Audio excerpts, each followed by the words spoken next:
High বন্ধুরা, বলুন কেমন আছেন? অনেক দিন কথা হয় না, তাই ভাবলাম আজকে একটুখানি বসে একটু কথা বলি। হ্যাঁ, আর কতগুলো কথা মনে পড়ে গেল, এই জন্যই আরও বলতে এলাম। দেখ দেখ করে পুজো চলে আসছে, কি মজা!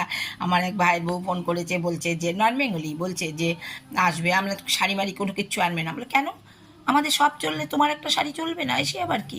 জানেন তো, এই ভাইয়ের বউ একবার মানে অনেক, তখন আমার বর রয়েছে, তাও ধরেন আমার বর তখন ছিল 5-6 বছর আগে। তখন তো আর আমার ছেলে কী করতো, 2 বছর 3 বছর ওই যে ব্রেন ওয়াশ করে দিত, ব্রেনটা ওয়াশ করে দিত, ও আমাদের সঙ্গে কথা বলতো না। আমি তো কত কান্নাকাটি কত কিছু করতাম, ফোন করতাম, ধরতো না ধরতো না ধরতো না।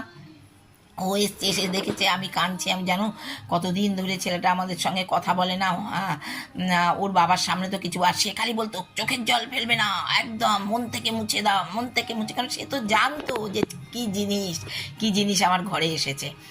তা সেই জন্য ও তারপরে সেই গিয়ে ওদের পুজোর সময় দশমী দিন বলে, জানো তো, অসপ্তমী না অষ্টমীতে, অষ্টমীতে একটা ওদের প্রোগ্রাম হয়েছে, যার যা কবিতা গল্প, কবিতা আবৃত্তি গান।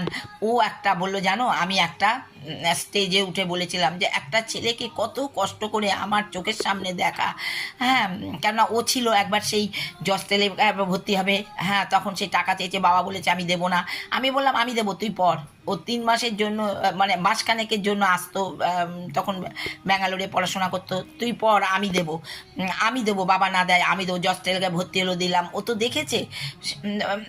আমার ওই ভাইয়ের বউ বলছে নন বেঙ্গলি, তখন বলছে যে একটা ছেলেকে কত কষ্ট করে বাবা মা মানুষ করে, আর সেই ছেলে কিনা বাবা মাকে খোঁজ করে না, দেখে না, একটা কথা বলে না, একটা ফোন করে না।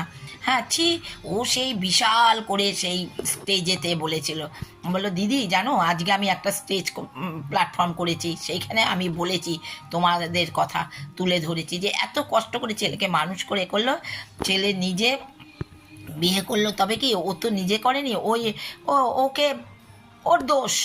ওর বাবা তো বলতো যে মাঠে, খেলার মাঠে ও বল ঢুকতে দিয়েছে, সে গোল করে দিয়েছে।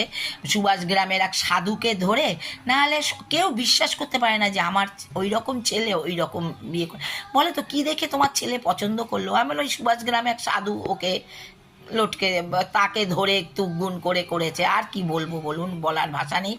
সেই বউ, আরে যাই হোক, এসছিস আমাদের কাছে, আমাদের গিয়ে তো চলা দূরের কথা, বাবা চলে যাওয়ার পরে আমার নামে, আমার কাস্টমারদেরকে যা বলেছে আমার নামে, আমার রান্না খারাপ, আমার হাঁটা চলা খারাপ, মানে ট্রলার দিচ্ছে, বললো এখন ট্রলার দিচ্ছে, এরপরে সিনেমা দেবে।